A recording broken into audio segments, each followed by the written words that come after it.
President Bola Tinubu has reiterated the call for a proper representation of Nigeria on the United Nations Security Council. Tinubu made the call in his address at the general debate of the 80th session of the United Nations General Assembly, UNGA, in New York.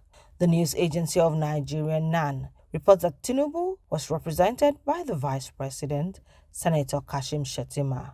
The Nigerian leader noted that the United Nations will recover its relevance only when it reflects the world as it is, not as it was.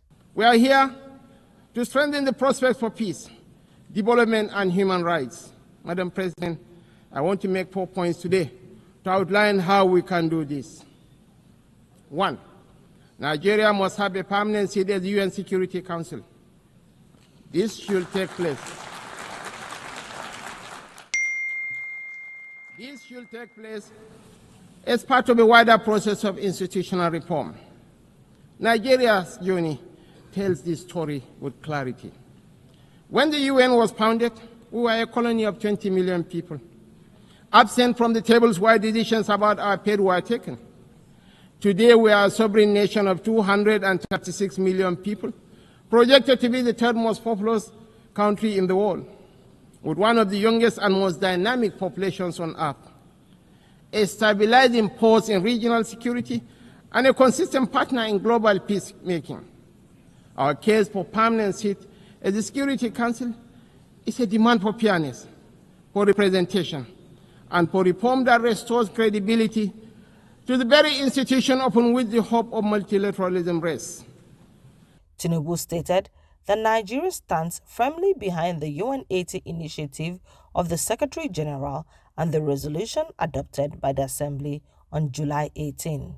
Tinubu said Nigeria's soldiers and civilians carry a proud legacy, adding that they have participated in 51 out of 60 United Nations peacekeeping operations since its independence in 1960.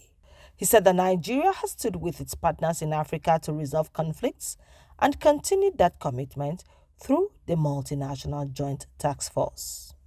We support the drive to rationalize structures and end the duplication of responsibilities and programs so that this institution may speak with one voice and act with greater coherence. Madam President, Africa, none of us in this world can function peacefully in isolation. This is the heavy burden of sovereignty. Sovereignty is a covenant of shared responsibility, a recognition that our survival is bound to the survival of others. We are despised by terrorists because we choose tolerance over tyranny. Their ambition is to divide us and to poison our humanity with a toxic rhetoric of hate.